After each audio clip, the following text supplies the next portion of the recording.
Synagex is a company right here in the Berkshires. John Sinopoli is the founder, owner, president. He's the guy. And John, I've known you for a while, and saw you when you started your business. And man, it's going well. So welcome. It's great to see you.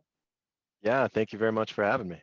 So you're rocking and rolling there with Synagex. So tell me a little bit about how this all got started a few years back, and you're growing.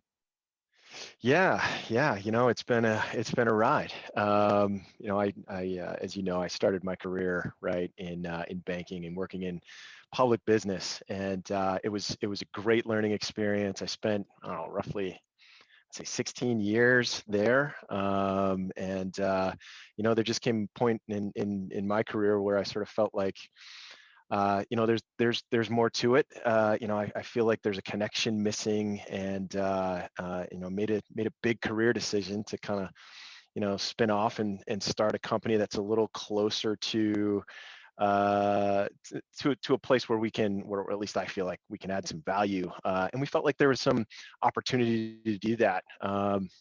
So we started Synagex. Yeah, we are a service focused, and we really try hard to make IT simple. And so underneath all of that, John, there's a lot that goes into it. But we really feel like there was an opportunity here in the Berkshires to do that and to offer a service to folks to make this whole IT and cybersecurity world much simpler. And right now, there's this sort of rush into entrepreneurism. The thing to do now is to be an entrepreneur, is to start out on your own and do all this. And that's what the culture is in business now. You see it, I see it all the time. But that 16 years in the industry, I can tell you, I mean, that's where you begin to really get it. And you're like, wait, there's a niche right here. I can do that. And that doesn't, you don't just get out of college or whatever and just know that. It takes a while. Yeah, no, that's right. And even with that understanding and sort of this confidence that there's an opportunity there, it's still a leap, to kind of jump in and make that happen and to prove that theory. But yeah, especially in technology, right? There's a lot of mechanic that goes into it. There's definitely, in at least from our perspective, an opportunity to sort of really help people digest and use the stuff, right? And for whatever reason, it feels like there's a lot of engineering folks out here that really have a difficult time with sort of bridging that gap with, folks who make widgets. Yeah.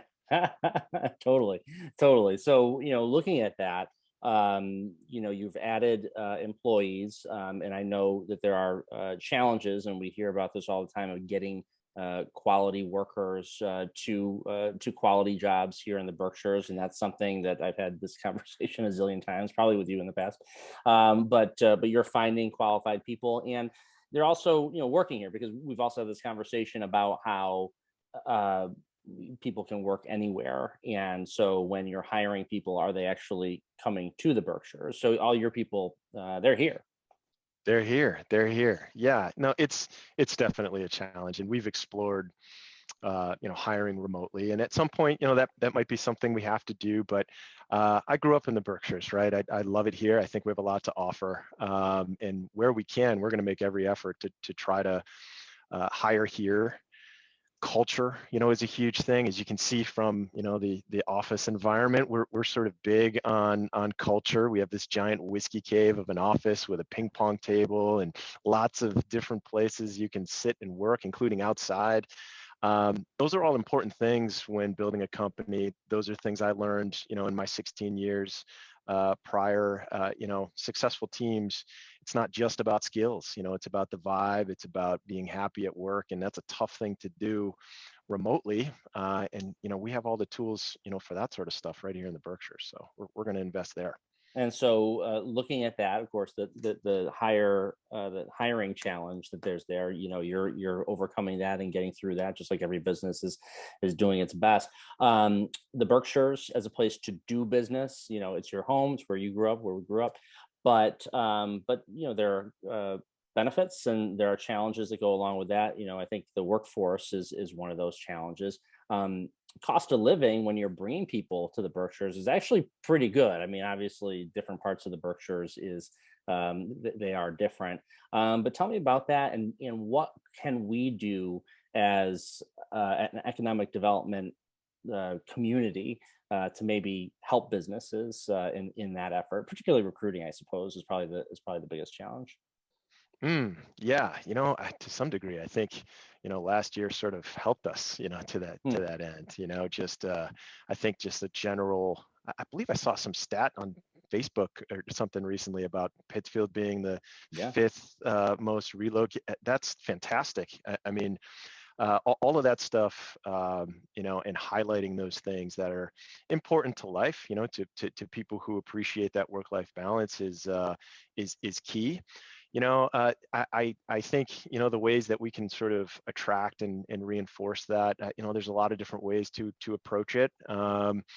Infrastructure is always a big topic, right? So it's great to live in the Berkshires and having, some of that accessibility to be able to run a company that sells internationally and sells, across the country from a place that gives you that work-life balance. That's important. That's big, and it's definitely something, especially in Pittsfield, that we're having some trouble with. But I think all of these things that we're talking about make sense, and especially now when we have some momentum, due to circumstances out of our control, it's time to step on the gas, right?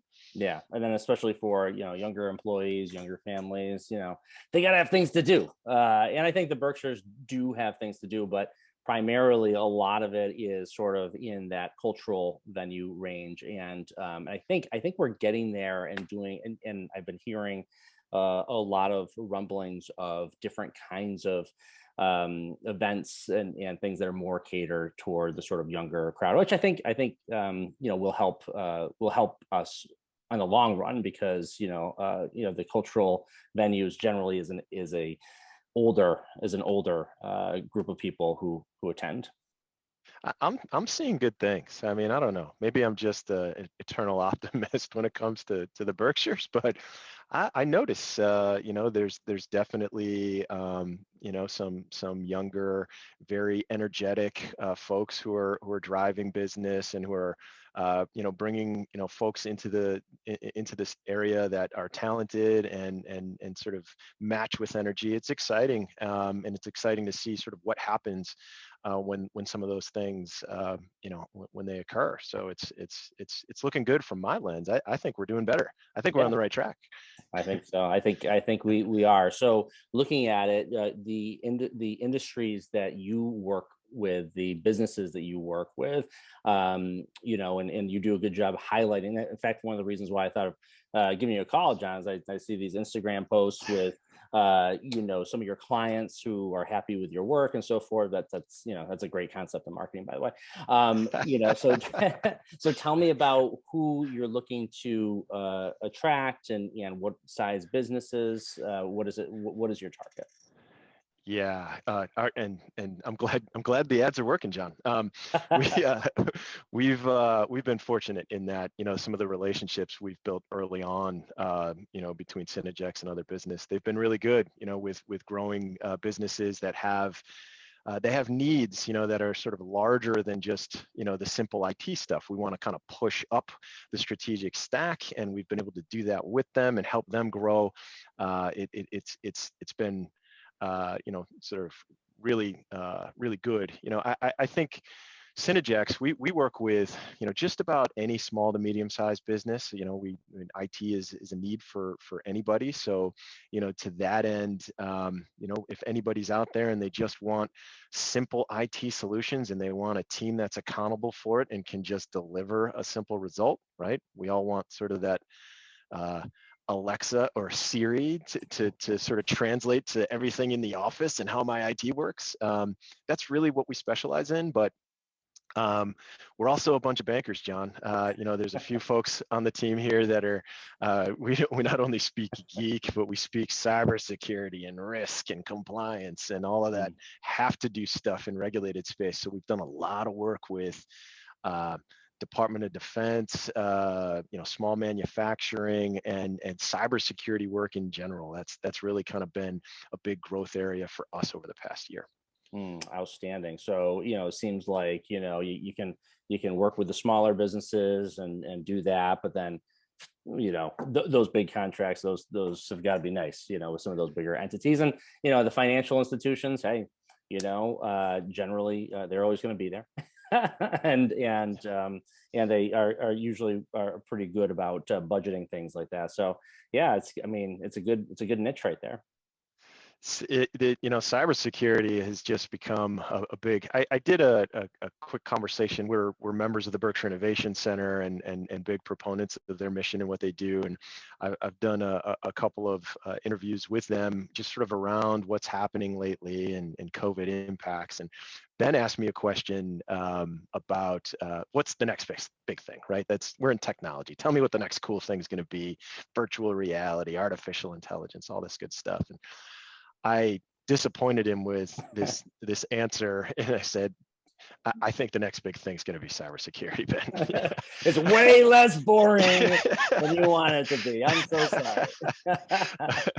sorry. Yeah, I mean, we've all sort of adopted some technology and become more mobile, right? Not just in the Berkshires, it's worldwide. And whenever convenience becomes a thing, right? Whenever accessibility becomes a thing, well, shortly to follow is going to be how to, exploit that and how to use those things to gain access to, right, valuable assets, from the outside in.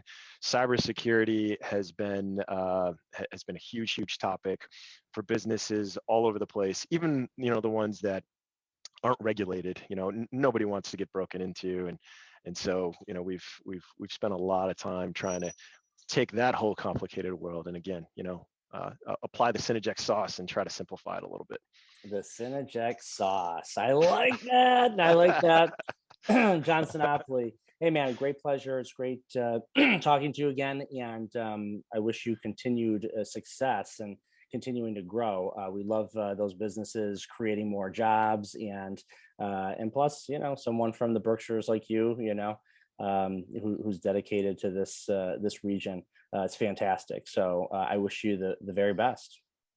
Thanks so much, sir. You too.